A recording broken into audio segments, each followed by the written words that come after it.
انہوں نے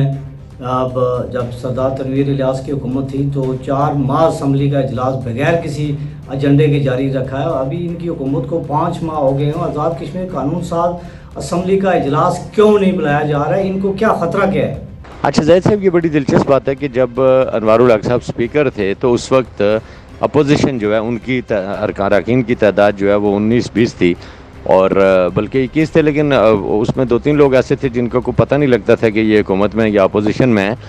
تو باقی جو ہیں وہ ریکوزیشن کے اوپر اجلاس ہو جاتا تھا، اور ریکوزیشنیں 8 سے 10 ریکوزیشن جو ہیں وہ وہاں پہ انہوں نے رکھی ہوئی ہوتی تھیں، جب دل چاہتا تھا اس پہ ڈیٹ ڈالتے تھے اور اجلاس بلا دیتے تھے، اور آزاد کشمیر کی تاریخ کا جو طویل ترین اجلاس منعقد ہوا۔ تو ظاہر ہے جب اتنا لمبا اجلاس منعقد ہو تو اس کے بعد پھر چیزیں ریورس تو ہوتی ہیں، اور جو آپ نے کہا کہ 2-3 اجلاس ہوئے، تو 2-3 اجلاس میرا نہیں خیال ہے 2-3 اجلاس بھی ہوئے۔ ایک آدھ اجلاس اس لیے ہوا کہ اس کے اندر بلاول بھٹو زرداری نے خطاب کیا تھا بحیثیت وزیر خارجہ۔ دوسرا، اس دفعہ تو آپ کہیں بجٹ اجلاس بھی نہیں ہوا، بجٹ اجلاس بھی جو ہے وہ بغیر ڈیبیٹ کے بجٹ پاس ہوا ہے، تو اجلاس تو ہوئے ہی نہیں، جو روٹین کے اجلاس ہونے ہوتے ہیں وہ اجلاس بھی نہیں ہوئے۔ اور اس وقت اپوزیشن کی صورتحال یہ ہے کہ وہ 5-7 اراکین ہیں ٹوٹل، 5-6 ان میں سے بھی کچھ چھپے ہوئے ہیں، کچھ بھاگے ہوئے ہیں، اور جو پنجاب کے اراکین ہیں وہ تو کہیں نظر ہی نہیں آ رہے کہ وہ کہاں پہ ہیں۔ تو جو باقی بچے ہوئے اراکین ہیں تو وہ ریکوزیشن دے نہیں سکتے، اسپیکر کے پاس آج خود کوئی اختیار ہے نہیں ہے، تو باقی ممبران اسمبلی جو ہیں وہ چونکہ سب وزیر ہیں تو اب وزیر تو مطالبہ نہیں کر سکتے کہ اجلاس بلائیں، تو میرا خیال ہے اسمبلی کا اجلاس جو ہے وہ ابھی کچھ عرصہ اور نہیں ہوگا، جس وقت تک کہ نون لیگ یا پیپلز پارٹی میں سے، پیپلز پارٹی تو حکومت سے الگ ہوتی ہوئی نظر نہیں آ رہی، لیکن نون لیگ کے امکانات ہیں کہ وہ حکومت سے علیحدگی کا اعلان کرے، تو اگر نون لیگ علیحدگی کا اعلان کر لیتی ہے تو اس صورت میں کوئی چانس بنتا ہے کہ حکومت پہ دباؤ بڑھایا جا سکے کہ وہ اسمبلی کا اجلاس طلب کرے۔ ذوالفقار صاحب یہ بتائیں کہ آزاد کشمیر میں گڈ گورننس کی کیا صورتحال ہے، اور جو آزاد کشمیر کا پبلک سروس کمیشن ہے یہ غیر فعال ہو چکا ہے، اور جن طلباء طالبات نے PSC پاس کیا تھا ان کا مستقبل جو ہے نا اس وقت داؤ پر لگ گیا ہے، ان کی کون فریاد سنے گا؟ زید صاحب، آزاد کشمیر میں صرف پبلک سروس کمیشن ہی نہیں، اور بھی بہت سارے ادارے جو ہیں وہ موجود نہیں ہیں۔ مثلا اس وقت میں اگر آپ دیکھیں تو لوکل گورنمنٹ کے اندر ڈائریکٹر جنرل جو ہے طویل عرصہ سے تعیناتی کے انتظار میں ہے۔ انفارمیشن ڈپارٹمنٹ میں، جو کہ ایک بڑا ڈپارٹمنٹ ہے، دنیا گلوبل ولیج بن چکی ہے، پرنٹ کے ساتھ ساتھ الیکٹرانک میڈیا آ چکا ہے، سوشل میڈیا ایک برمار ہو چکی ہے، اور اس سے بڑی بات یہ ہے کہ بھارت جو ہے وہ ہر وقت آزاد کشمیر کو پر حملے کی بات کر رہا ہے، بڑا دباؤ ہے پوری دنیا کا، لیکن یہاں پہ جو ہے DG اطلاعات کی اسامی ختم کر کے اس کو بھی جو ہے وہ ڈائریکٹر کے اوپر لے آئے ہیں۔ پھر اسی طرح بہت سارے اور ادارے ایسے ہیں کہ جن کے اندر تعیناتیاں ہونی ہیں۔ چیئرمین احتساب بیورو جو ہے آزاد کشمیر میں وہ اس وقت موجود نہیں ہے، اور پبلک سروس کمیشن تو پورے کا پورا ادارہ جو ہے وہ موجود نہیں ہے، اور بقول فاروق حیدر صاحب کے کہ انوار الحق صاحب سے کوئی بھی فائل نکلوانے کے لیے ایک آرڈیننس لانا پڑتا ہے، اور آرڈیننس کے اوپر ان کو بتانا پڑتا ہے کہ جی اس فائل کے اوپر آپ سائن کر سکتے ہیں۔ تو یہ بڑی افسوسناک صورتحال ہے کہ آزاد کشمیر میں اس وقت جو ہے وہ گڈ گورننس کے نام پر عوام کی جو ہے ایک تباہی نکالی جا رہی ہے۔ ذوالفقار صاحب یہ بھی بتائیں کہ حکومت کو 5 ماہ کا عرصہ ہو گیا، 5 ماہ سے اتحادی جماعتیں جو اس وقت حکومت کر رہی ہیں، اس میں تمام آزاد کشمیر کی سیاسی جماعتیں شامل ہیں، اب تک یہ عوام کو کیا ریلیف ملا ہے؟ دیکھیں جائے صاحب، ہمیں تو آزاد کشمیر میں پراپرلی گورننس ہی نظر نہیں آ رہی، گڈ گورننس ایک الگ چیز ہے، اور اس وقت جو پرائم منسٹر ہیں وہ وزیر اعظم تو آزاد کشمیر کے ہیں، مگر وہ آزاد کشمیر کے عوام سے ایک قسم کا آپ سمجھ لیں مفرور ہیں، خوفزدہ ہیں آزاد کشمیر کے لوگوں سے۔ یہاں پہ ہڑتالیں چل رہی ہیں، احتجاج چل رہے ہیں، اور سچی بات یہ ہے کہ ہمیں افسوس اس بات کا ہے کہ اس ساری صورتحال کو بھارت جو ہے وہ غلط انداز میں کیش کرا رہا ہے۔ ہندوستان کا میڈیا یہ بتانے کی کوشش کر رہا ہے کہ آزاد کشمیر کے سارے لوگ جو ہیں وہ کہیں پاکستان کے خلاف ہیں، جبکہ صورتحال اس کے بالکل برعکس ہے۔ یہاں پہ جو آزاد کشمیر کے لوگ ہیں انہوں نے مقامی سطح کے اوپر جو ہونے والی زیادتی ہیں اس کے اوپر احتجاج کیا ہوا ہے، مقامی سطح کے اوپر جو آپ کے بے بس وزراء ہیں، بے کس وزراء ہیں، ان کے خلاف احتجاج کیا ہوا ہے۔ اس لیے نہیں انہوں نے احتجاج کیا ہوا کہ کوئی وفاقی حکومت کی جانب سے ان کے ساتھ کوئی بڑی زیادتی کی جا رہی ہے، وہ اپنی حکومت کے خلاف جو ہیں وہ سراپا احتجاج ہیں۔ تو آزاد کشمیر کے عوام سارے جو ہیں وہ احتجاج کے اوپر بیٹھے ہوئے ہیں، تو پھر اس صورت میں ہم کیا کہہ سکتے ہیں کہ گڈ گورننس جو ہے وہ کہاں پہ نظر آ رہی ہے آپ کو؟ ذوالفقار صاحب یہ بھی بتائیں کہ آزاد کشمیر کے وزراء کو محکمے ابھی تک نہیں ملے ہیں. ان کو وزیر تو بنا دیا گیا ہے, گاڑیاں مل گئی ہیں, فیول مل گیا ہے, ان کو پی آر اوز مل گئے ہیں. تو وزیر اعظم ان کو اختیارات دینے میں کیوں چا رہے ہیں؟ کہتے ہیں کہ جب تک بچہ روتا نہیں ہے اس وقت تک ماں بھی اس کو دودھ نہیں دیتی. تو دوسری جانب میں آپ کو سچی بات بتاؤں کہ آزاد کشمیر کے جو اس وقت وزراء ہیں ان میں سے بہت ساروں نے شکر کیا ہے کہ ان کو وزارتیں ملی ہیں. وہ شاید بے روزگاری کا شکار تھے اور انہوں نے وزیر اعظم کی نوکری قبول کر لی ہے. اب جب ایم ایل اے ہوتا ہے ایک شخص تو اس کو عوام عزت دیتے ہیں اور عوام کے ووٹ سے وہ ایم ایل اے منتخب ہوتا ہے. جب وہ وزیر بنتا ہے تو وہ سمجھ لیں کہ ایک وزیر اعظم کی نوکری ہے اور جو نوکر رکھتا ہے اس کی مرضی ہے کہ اس کو کون سا اختیار دیتا ہے کون سا اختیار نہیں دیتا.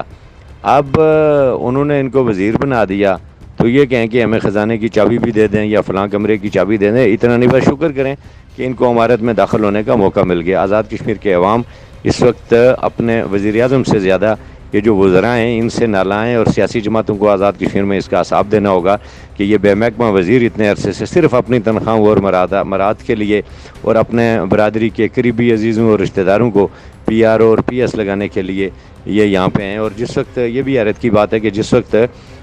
یہ ووٹ لے رہے ہوتے ہیں تب ان کی کوئی برادری نہیں ہوتی, یہ سب کے پاس ہوتے ہیں. لیکن ان کے اگر آج بھی آپ کے جتنے وزراء آزاد کشمیر کے ہیں ان کے اگر سٹاف کو دیکھیں تو سب انہوں نے اپنی ذاتی برادریوں کا رکھا ہوا ہے, یعنی وہ علاقے کی بات بھی نہیں کرتے. تو اس کا مطلب ہے کہ انہوں نے اپنی بے روزگاری کو دور کیا ہوا ہے اس وقت. اور محکمہ جب وہ لیں گے تو پھر تو ان کو عوام کے لیے کام کرنا پڑے گا. وہ عوام کے لیے کام کرنا ہی نہیں چاہتے, وہ خود اس میں, ورنہ کون سی ایسی قیامت ہے اگر سارے وزراء اکٹھے ہو کے ایک دن کہہ دیں کہ جی ہم وزیر اعظم تبدیل کرتے ہیں تو 1 گھنٹے کی بات ہے 29 بے روزگار یہاں پھر رہے ہیں, 27 تو چاہیے ٹوٹل ان کو. ذوالفقار صاحب یہ بتائیں کہ پچھلے دنوں جو سینٹرل بار میں وزیر اعظم نے اپنی اسپیچ کے دوران کہا تھا کہ یہ بجلی اس وجہ سے مہنگی ہوئی ہے کہ سابق وزیر اعظم سردار قیوم نیازی نے اپنے دور میں ایک معاہدہ کیا تھا جو کہ ہم نے جو دیکھا سنا پڑھا ریسرچ کیا تو وہ تو اس میں وزیر اعظم کی بات میں کوئی صداقت نہیں ہے. تو آپ کیا کہتے ہیں کہ یہ جو انہوں نے قیوم نیازی صاحب پر الزام لگایا تھا اس میں حقیقت کیا ہے؟ زید صاحب یہ جو بات آپ کر رہے ہیں, جو فگر آپ کر رہے ہیں, یہ سارے ٹھیک ہیں. یہ معاہدہ جو ہے یہ جب اپریزنگ شروع تھی اس وقت اگر دیکھیں تو سکندر صاحب نے ایک بڑا لڑائی جھگڑا کیا تھا وفاقی حکومت کے ساتھ. وہ پوری ہسٹری ہے اور اکرم سہیل صاحب جو ہیں وہ اس کے گواہ ہیں کہ سکندر یات نے یہاں تک وہ چلے گئے تھے کہ میں شاید وزارت عظمیٰ سے استعفیٰ دے دوں, بلکہ یہاں تک بھی ہوا کہ ایک دروازے سے گزرنا تھا تو وہاں پہ سردار انور صاحب کھڑے تھے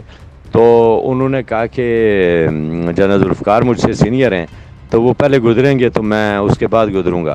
تو سکندر صاحب نے ان کو کہا کہ صدر صاحب پھر آپ سینئر جونیئر کا احترام کرتے رہے, میں آزاد کشمیر کا وزیر اعظم ہوں, میں تو صدر کی وجہ سے سوچ رہا تھا کہ آپ آگے چلے جائیں لیکن آپ ابھی تک چونکہ میجر جنرل ہی ہیں تو اس لیے میں جا رہا ہوں. یعنی یہاں تک اس وقت سکندر صاحب جو ہیں آج دنیا میں موجود نہیں ہیں, اکرم سہیل صاحب اس کے گواہ ہیں. اور انہوں نے ایک وقت میں یہ کہا تھا کہ میرے جو کپڑے ہیں وہ باندھ لیں, شاید میرا ایوان وزیر اعظم میں آخری دن ہو. اور جنرل مشرف وہ اس وقت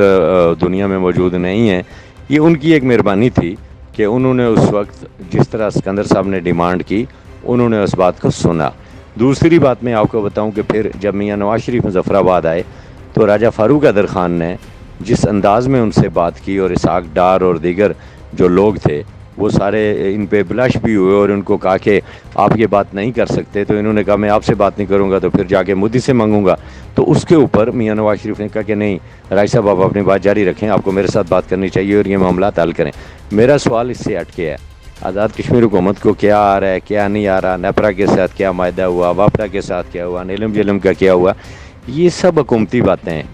یہ سب چیزیں حکومتوں کی ہیں. سوال یہاں پہ اور ہے, سوال یہاں پہ یہ ہے کہ جب آزاد کشمیر حکومت 2 روپے 59 پیسے بجلی خرید رہی تھی یا خرید رہی ہے تو آزاد کشمیر کے لوگوں کو آج تک آپ مجھے بتا دیں 2 روپے 59 پیسے بجلی ملی ہے؟ آپ گلگت بلتستان کا بل منگوائیں, آپ آزاد کشمیر کا بل منگوائیں. آزاد کشمیر کے لوگوں کو تو کبھی 2 روپے 59 پیسے جو ہے وہ بجلی نہیں ملی. یہاں کے لوگوں کو تو 15 16 18 روپے تو پہلے سے یہ دے رہے تھے اور کمرشل تو اس سے بھی زیادہ تھی. لیکن ابھی جو ان دنوں میں ہوا ہے وہ ایک خطرناک صورتحال ہوئی ہے. دوسری بات یہ ہے کہ ابھی کیبنٹ نے جو ہے وہ ایک معاہدہ منسوخ کی ہے. جو معاہدہ منسوخ کی ہے اس کے حوالے سے یہ کہا جا رہا ہے کہ اس کے اوپر جو ہے نیازی صاحب کے دور میں یہ معاہدہ ہوا. اب سوچنے کی بات یہ ہے کہ اس کے اوپر دستخط جو ہیں وہ اس وقت کے چیف سیکرٹری کے ہیں. اور اس کے ساتھ جو ہیں سیکٹری جو برقیات تھے آزاد کشمیر کے، ان کے بطور وٹنس اس کے اوپر سائن ہے۔ اب اس کے اوپر پرائم منسٹر کا تو سائن ہی نہیں ہے۔ جب پرائم منسٹر کا سائن ہی نہیں ہے، پھر اس کے پیچھے آزاد کشمیر حکومت کی کوئی کیبنٹ کی کسی کی منظوری شامل نہیں ہے، جب یہ دونوں چیزیں شامل نہیں ہیں اس میں، تو پھر آپ کس طرح کہہ سکتے ہیں کہ کسی ایک بندے نے جو ہے وہ معاہدہ کیا ہوگا؟ اور اگر یہ معاہدہ نیازی صاحب کے دور میں ہوا تو نیازی صاحب کا دور تو ابھی سال 1.5 سال پہلے کی بات ہے، کوئی 2 سال پہلے کی بات ہے، اتنا لمبا چوڑا وہ ٹائم نہیں گزرا۔ نیلم جیلم تو 2009-8 میں شروع ہوا، یہ تو 7 میں معاہدہ ہونا چاہیے تھا، معاہدہ ہونے کے بعد یہ شروع ہونا چاہیے تھا۔ اس وقت عتیق صاحب کی گورنمنٹ تھی، اس کے بعد پیپلز پارٹی کی گورنمنٹ رہی، اس کے بعد راجہ فاروق حیدر خان کی گورنمنٹ رہی، اس کے بعد نیازی صاحب آئے، نیازی صاحب کے بعد تنویر الیاس صاحب، اور اب انوار الحق۔ ہم یہ سمجھتے ہیں کہ یہ جتنے معاہدے یا جو ہیں ان میں وزیر اعظم انوار الحق کوئی قصور نہیں ہے، نہ انہوں نے یہ معاہدے کیے ہیں، لیکن جنہوں نے نہیں کیے ان سے بھی تو پوچھا جانا چاہیے۔ اور دوسری بات یہ ہے کہ کب آزاد کشمیر کے لوگوں کو بجلی جو ہے وہ 2 روپے 59 پیسے کے ریٹ پہ ملی؟ ایون دین آپ 5 روپے کے حساب سے بھی دیکھیں، آپ کو کب 5 روپے کے حساب سے بھی بجلی ملی ہے؟ اگر یہ بات ہو تو 200-300 یونٹ کا بل تو 1500 ہونا چاہیے، 2000 ہونا چاہیے۔ یہ تو وہ لوگ ہیں کہ نیلم جیلم جہاں پہ بند رہا ہے وہاں پہ ان پہ نیلم جیلم سرچارج لگ رہا ہے، فیول ایڈجسٹمنٹ جو ہے ان کے اوپر لگ رہی ہے، پھر جو لائن لاسز ہیں جتنے وہ سارے جو ہیں ان لوگوں کے اوپر پڑ رہے ہیں، جو بل دے رہے ہیں ان کے اوپر طوفان بل مسلط کیے جا رہے ہیں، اور جو لوگ بل نہیں دے رہے ان کے میٹر ہی جو ہیں وہ میرا خیال ہے نہیں لگے ہوئے۔ تو انوار الحق صاحب نے ایک اچھی چیز کی جو اے سی بند کرائے، کہا کہ میٹر لگائیں۔ ہمارے بے شمار دیہی علاقے ایسے ہیں جہاں پہ لوگوں جو ہے نا وہ ٹرانسفارمر اٹھا کے بھیج دیتے ہیں، تو اس لیے اس میں کسی ایک کو مورد الزام نہیں ٹھہرایا جا سکتا۔ تاہم یہ ہے کہ جن لوگوں نے بھی آزاد کشمیر کے ساتھ، آزاد کشمیر کے پانی کے ساتھ، آزاد کشمیر کے لوگوں کے ساتھ دھوکہ کیا ہے، وہ حساب کتاب کے عمل سے کچھ گزر رہے ہیں اور کچھ گزریں گے۔ ذوالفقار صاحب، آپ آزاد کشمیر میں اس اتحادی حکومت کا اور وزیر اعظم آزاد کشمیر کا کیا مستقبل کیا دیکھتے ہیں؟ زید صاحب، مستقبل جو ہے وہ ان حکومتوں کا ہوتا ہے جن کا کوئی نظریہ ہو اور جن کا کوئی ماضی ہو۔ یہ جو حکومت ہے اس کا کوئی ماضی بھی نہیں ہے، اور مجھے نہیں لگتا کہ اس کا کوئی مستقبل بھی ہو، اس لیے کہ یہ ایک بریانی ہے جس میں جو پی ٹی آئی کا چاول ہے، اور پیپلز پارٹی جو ہے اس میں وہ چکن بوٹی کی طرح ہے، اور مسلم لیگ نون جو ہے اس کی اہمیت ایک آلو جتنی ہے، اور کوئی جس کے پاس کچھ بھی نہیں ہوگا وہ پھر کہے گا کہ چلیں آلو ہی ڈال کے دے دیں، بریانی کا مزہ لے لیتے ہیں۔ بصورت دیگر کوئی زیادہ امید نہیں رکھنی چاہیے اس سے۔ انوار الحق بڑے ایک زیرک سیاستدان کے طور پہ مانے جاتے تھے، بڑا ان کو تجربہ کار سمجھا جاتا تھا، اور مطلب چودھری صحبت علی کے فرزند ہونے کی وجہ سے، ایک بڑے بیک گراؤنڈ کی وجہ سے، تو انہوں نے جو کچھ عمل کیا ہے وہ ان کے اقوال کے سراسر خلاف ہے۔ وہ ماضی میں بولتے تھے کہ بجٹ کو پڑھ کے پاس ہونا چاہیے، انہوں نے بجٹ بغیر پڑھے پاس کر دیا۔ انہوں نے کہا کہ ہر کام دن کے اجالے میں مردوں کی طرح سامنے آنا چاہیے، وہ آدھی رات کو وزیر اعظم مان گیا۔ انہوں نے کہا کہ آزاد کشمیر کے حکمرانوں کو ود ان اسٹیٹ خدمت سر انجام دینی چاہیے، جس دن سے وہ آئیں وہ اسلام آباد بیٹھے ہوئے ہیں۔ اور پھر اسمبلی سیشن کے اوپر وہ بہت زور دیا کرتے تھے کسی وقت میں، اور آج کی جو صورتحال ہے وہ بڑی افسوسناک ہے کہ وہ خود اسمبلی کا اجلاس نہیں بلا رہے۔ اب جو سیاسی مستقبل ہے وہ حکومت کا تو بعد میں دیکھا جائے گا، اس کا تو حال اچھا گزر جائے اگر تو یہ تو دن گزار رہی ہے، شاید کوئی بیساکھیوں کے سہرے پہ چل رہی ہو، لیکن پیپلز پارٹی اور نون لیگ نے اپنا سیاسی مستقبل داؤ پہ لگا دیا ہے۔ اور آپ یقین کریں کہ مستقبل میں یہ جو آج کے ممبران اسمبلی ہیں ان کو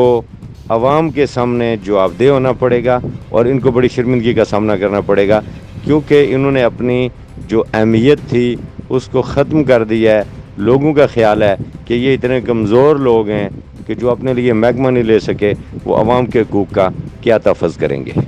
بہت شکریہ۔ یہ تھے ہمارے ساتھ مظفر آباد سے سینئر صحافی سردار ذوالفقار علی، جنہوں نے تفصیل کے ساتھ بات کی ہے۔ ان کا یہ کہنا تھا کہ ہمیں یہ لگ رہا ہے کہ اس وقت آزاد کشمیر میں پاکستان پیپلز پارٹی اور جو مسلم لیگ نون جو اتحادی جماعتیں ہیں ان کا کوئی مستقبل نہیں ہے، اور عوام ان سے نالاں ہیں، اور یہ آزاد کشمیر میں اپنا ووٹ بینک جو ان کا وہ دن بہ دن ختم ہوتا جا رہا ہے، کیونکہ جس طرح پی ٹی ایم کی حکومت نے پاکستان میں 1.5 سال سے زیادہ حکمرانی کی، تو اس میں مہنگائی کا ایک طوفان عوام پر برپا کیا کہ آج عوام